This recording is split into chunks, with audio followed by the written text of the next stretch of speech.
हिंदू धर्म में भंडारा करवाने की प्रथा लंबे समय से चली आ रही है।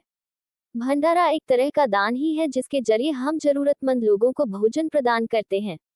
लेकिन क्या आप जानते हैं कि आखिर भंडारा करवाने की ये प्रथा शुरू कैसे हुई थी और इसके पीछे का धार्मिक महत्व क्या है? भंडारा करवाने का धार्मिक महत्व। हिंदू धर्म में अन्नदान को श्रेष्ठ दान माना जाता है। इसलिए भंडारे में भोजन बनाकर लोगों को बांटा जाता है। धार्मिक दृष्टि से देखा जाए तो भंडारा करवाकर न केवल हम दूसरों को अन्न प्रदान करते हैं, बल्कि इससे हमें भी आत्मिक संतुष्टि मिलती है। अन्न का दान करने से हमारे पितृ भी प्रसन्न होते हैं और उनकी आत्मा को भी संतुष्टि प्राप्त होती है।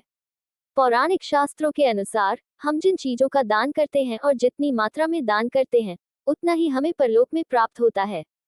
इसलिए हिंदू धर्म में ज्यादा से ज्यादा मात्रा में अन्न का दान करने को कहा जाता है।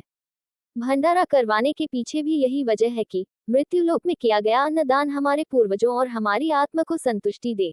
पौराणिक कथा ऐसे शुरू हुई भंडारा करवाने की प्रथा।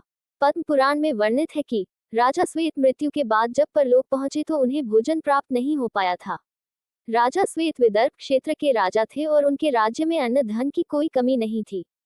हालांकि परलोक में उन्हें मांगने पर भी भोजन प्राप्त नहीं हुआ। अंत में थक हार कर राजा ब्रह्मा जी के पास पहुंचे और उनसे इसके पीछे का कारण पूछा।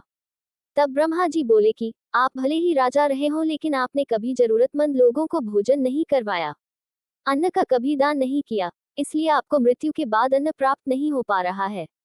राजा को अपनी भूल का पता चला तो उन्होंने अपनी भावी पीढ़ियों के स्वप्न में जाकर भंडारा और अन्नदान करने को कहा और अन्नदान के महत्व को समझाया।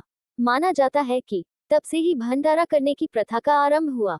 क्यों करवाना चाहिए भंडारा? माना जाता है कि जब भी आपके घर में कोई धार्मिक अनुष्ठान होता है, उसके बाद भंडारा करवाया जाना चाहिए। धार्मिक और मांगलिक अनुष्ठान के बाद भंडारा करवाने से किया गया कार्य सफल हो जाता है। साथ ही अन्नदान का पुण्य भी आपको प्राप्त होता है। भंडारा करवाने से और जरूरतमंद लोगों को भोजन करवाने से आपको ईश्वर का आशीर्वाद भी प्राप्त होता है और साथ ही